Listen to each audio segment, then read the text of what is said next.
The young guys that I do mentor now, I used to be them. I know how lost they are right now. Sometimes you just need that encouragement, and Life Connections gave me that. They can start seeing you help them accomplish these little things, little steps at a time. They'll smile, they be happy to see you. They get hope that, hey, it can get better. I'll have a lot to offer the world once I can actually get there and put myself out there. My name is Desiree. I was born in Winchester, Virginia. I grew up in Harrisonburg, Virginia. I currently live in Charlotte, North Carolina. I was raised by my dad majority of my life. He got custody of me when I was about 5 or 6 years old. I didn't have the best life with my mother in Detroit, Michigan. She had me in and out of crack houses. I didn't even know what hope was at that time. I basically had to take care of myself. My mom didn't take care of me. She didn't make sure I had a hot plate. Kids are rough in Detroit. I learned how to get tough really quick. I just remember getting picked on a lot, wearing the same clothes as school, dirty looking clothes. Kids wouldn't want to sit next to me. It took for me to talk to my grandmother. And I remember her calling me one day. I told her about a specific situation that occurred with my mother. And I remember going to school the next day and I got pulled out of class. I remember them questioning me. I guess it was a caseworker, took me to the hospital to get tested. And my dad came all the way from Virginia and picked me up. I was with him ever since. I was still kind of enduring the street life, drugs, abuse, domestic violence. He had a problem with drug addiction, but he made sure I went to school. I had a hot plate. I had clothes on my back. He was very strict about me doing my homework. When he passed away of pancreatic cancer, 12 hours later, I lost my grandfather. A couple months later, I lost my nanny. After that, I lost my uncle. So when he passed away, my Uncle Bill got custody of me. I was very promiscuous. I was stealing, fighting a lot. I was running away from home, selling drugs in school, and that's how I ended up getting kicked out. I was doing a lot of things to help fill that void. That's when I started going to detention, residentials, group homes up until I was 17. So I feel like I haven't really had a childhood because I've been locked up my whole childhood. I just remember talking to the judge and my guardian, and they gave me the option to stay into the system or sign myself out. We had to go to the public school. And so instead of being around all the other kids, I had to go to night school and obtain my diploma that way. I met my daughter's father. He was negative. I feel like I was in a bad place too. I didn't really know myself. And then when it was time for me to become an adult, I endured domestic violence. So it was like a pattern. I was putting up with stuff that I had no business putting up with. I was terrified of having a child because of how I grew up. The last physical altercation I had with my daughter's father, I said, I'm done. I can't keep doing the same old things and getting the same result. And I have to make sure I'm good before I can be good for her. I had that mindset to where I was allowing my past and what's been done to me and people that have hurt me as an excuse to just say I don't care, or I feel like everything should be given to me instead of actually putting in the work to get what I need. I never had a sense of normalcy until 3 years ago when I had my daughter. I just remember looking at her and she just gave me that motivation and that to say, you gotta do what you gotta do. You gotta be strong, know yourself, you gotta love yourself. If don't nobody else love me, I know this little girl do. So my daughter is 3. She's doing wonderful, my little baby.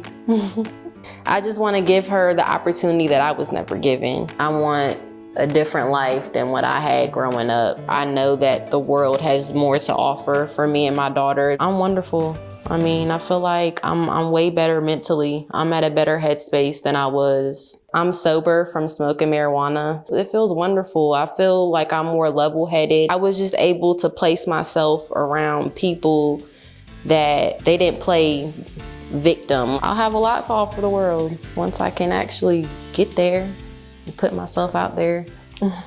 And I just remember doing the first part with Trilletta. That was via Zoom. She went over like job readiness skills. So I created my own B-print and I loved it. I mean, I still have it in my house right now. and it just gets you to look deeper within yourself. I had to go through a course with Amanda Martin at Promise Resource Network. That was the last part for us to get our peer support certification. NCIA is a job vocational facility that offers CDLA, CDLB, HVAC, and automotive. I'm currently a case manager. What I like most about the job is to be able to just give them the courage that I feel like that I never had. I love it. If anybody was to ask me about Life Connections and how they can go about becoming a peer support specialist, I would tell them Life Connections is the first place to go to. They have amazing people. They are constantly getting in touch with me, checking up on me. Sometimes you just need that encouragement, and Life Connections gave me that. I just want to say thank you to everybody, and yeah, my baby girl, and thank you to myself because I feel like I deserve it. My name is Joey Stoops. I'm from Wilmington, North Carolina. Grew up two-parent household, low-income household as well. Found the love for basketball. That was my passion to kind of escape. It actually landed me a 4-year scholarship to Winston-Salem State. I was living a double life. I got caught up doing things that I know I wasn't supposed to do. Tried to take the easy route out. I ended up killing someone. Drug deal gone bad. Guy pulled out a gun, tried to rob me. We tussled. However, I got a hold to the gun and I shot him in the back. Ended up catching a 20-year sentence behind this. First time ever getting in trouble.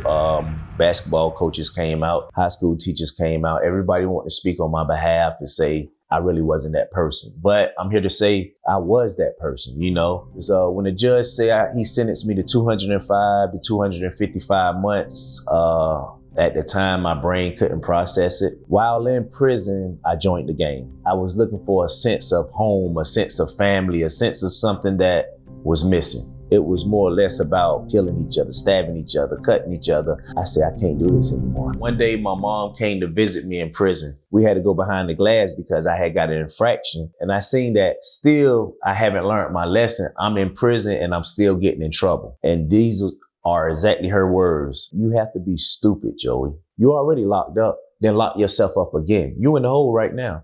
She said, that doesn't make sense. She said, use your brain. Stop acting stupid. After that day, I didn't go to the hole ever again. I ended up doing 19 years and 8 months. Throughout that whole process, I failed every day of it. I heard a lot of people by doing things and making decisions that were selfish. I placed myself in a situation that I didn't have to be in. Now that I know better, I choose better. The young guys that I do mentor now, I used to be them. I know how lost they are right now. I know that feeling of, I want to fit in, even if it's the wrong thing to do to fit in. You know, my thing is, what can I do to get them options to where they feel like it's okay to say no to people who are asking you to do things that you know in your heart isn't right.